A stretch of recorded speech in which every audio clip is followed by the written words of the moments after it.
सास की बीमारी। शादी के ठीक बाद नेहा की सास की तबीयत बहुत खराब हो गई। बताइए क्या हुआ है आपको? बेटे की शादी थी तो थकान हो गई। मौसम बदल रहा है तो जुकाम और बुखार हो गया। ऊपर से बहू के घर का खाना पता नहीं कैसा था कि पेट भी खराब हो गया।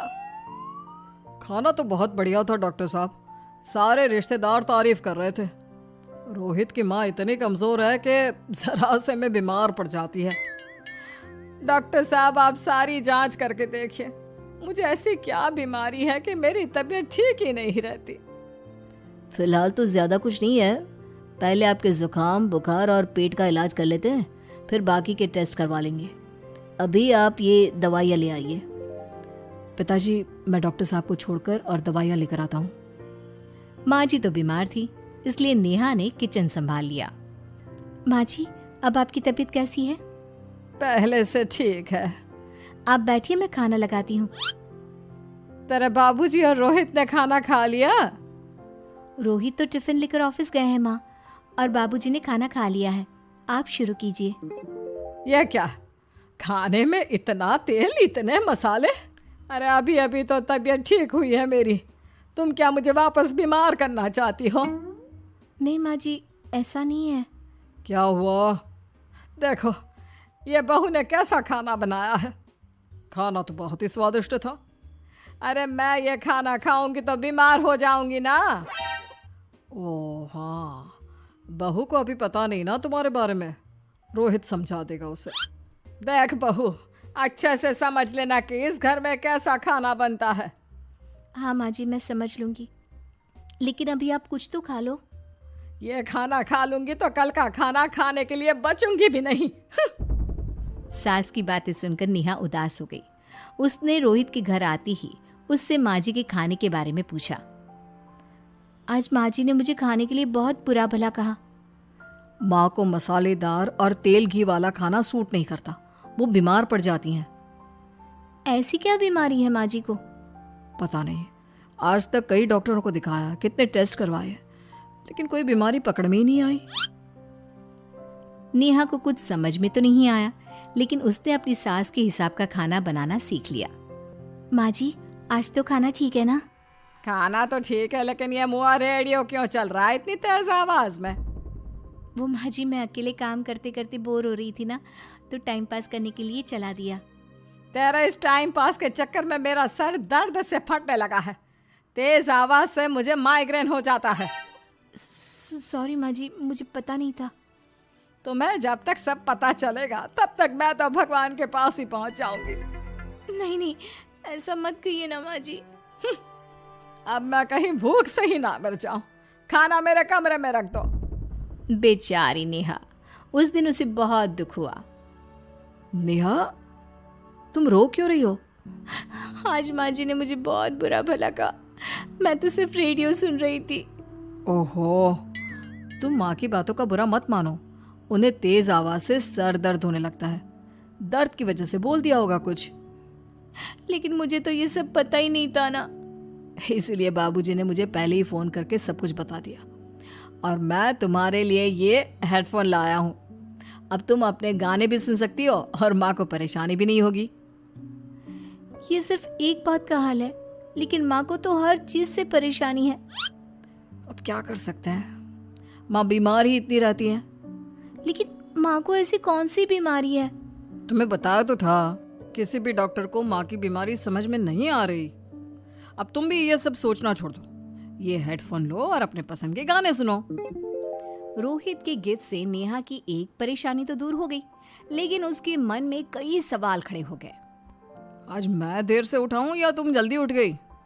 वो माँ जी को कल रात भर सर दर्द हुआ ना, तो जल्दी उठकर उनकी जगह मैंने पूजा कर दी। अरे वाह, आछ, आछ, हे भगवान, ये किसकी करामत है? ये तो माँ जी की आवाज है। चलो चल के देखते हैं। क्या हुआ माँ? आछ, ये घर में गुलाब कौन लाया? मुझे नहीं पता, मैं तो अभी उठा हूँ। माँ जी आप कल रात भर सो नहीं पाई, तो मैंने जल्दी उठकर पूजा पाठ किया। घर में फूल नहीं थे ना, तो मैं बाजार से गुलाब के फूल ले आई। नेहा, माँ को गुलाब के फूल की एलर्जी है। अब मुझे ये कैसे पता होगा? अच्छा, तुझे कुछ पता नहीं तो तू वही काम क्यों करती है जिससे मेरी तबीयत खराब हो जाए? रोहित के बाबूजी, ये बहू मेरी जान लेना चाहती है। माँ जी, मुझे ऐसा करके क्या मिलेगा? वो तो तुझे ही पता, लेकिन कुछ तो है। रोहित की माँ, बस करो।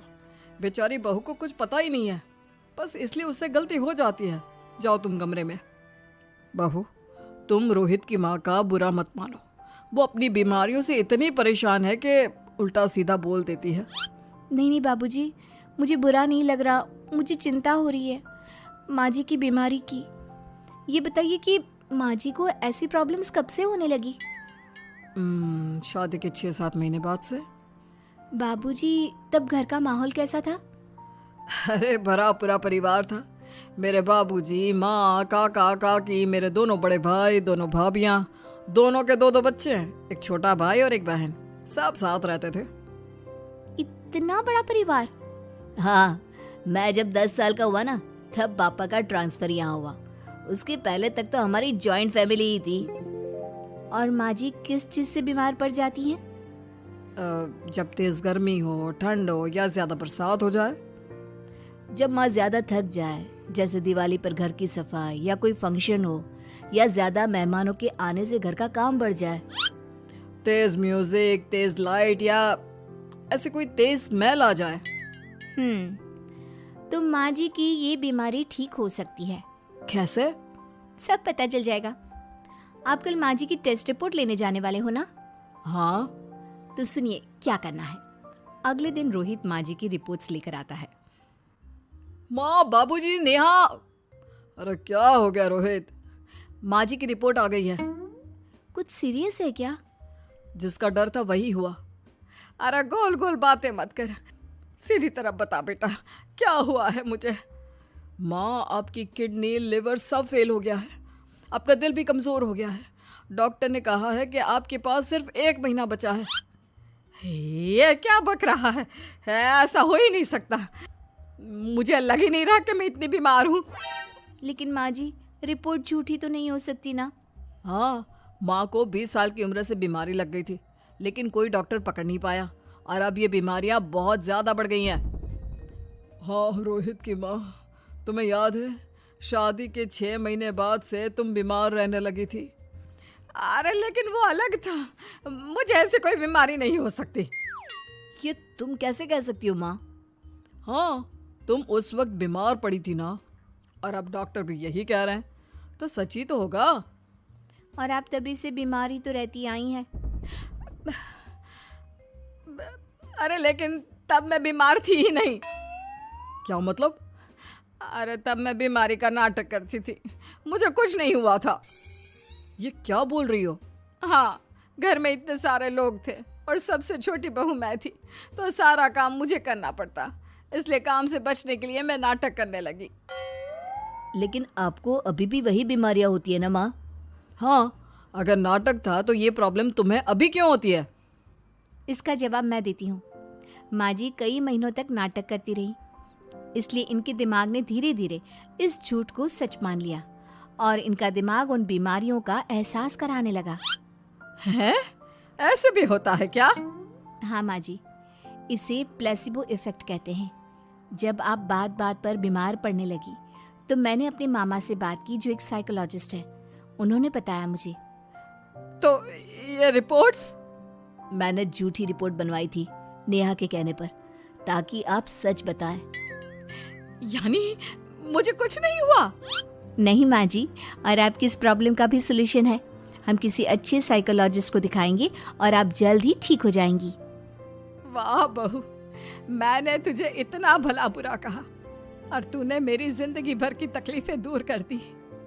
थैंक यू और सॉरी बहू। अरे मुझे भी तो सॉरी कहो, पूरी जिंदगी तुम्हारी सेवा की है, वो भी झूठ मूठ की बीमारी के लिए। हाँ हाँ, आप भी माफ कर दो मुझे, बस सॉरी। तो इस तरह नेहा ने अपनी सास की बीमारी पकड़ भी ली और ठीक भी कर दी।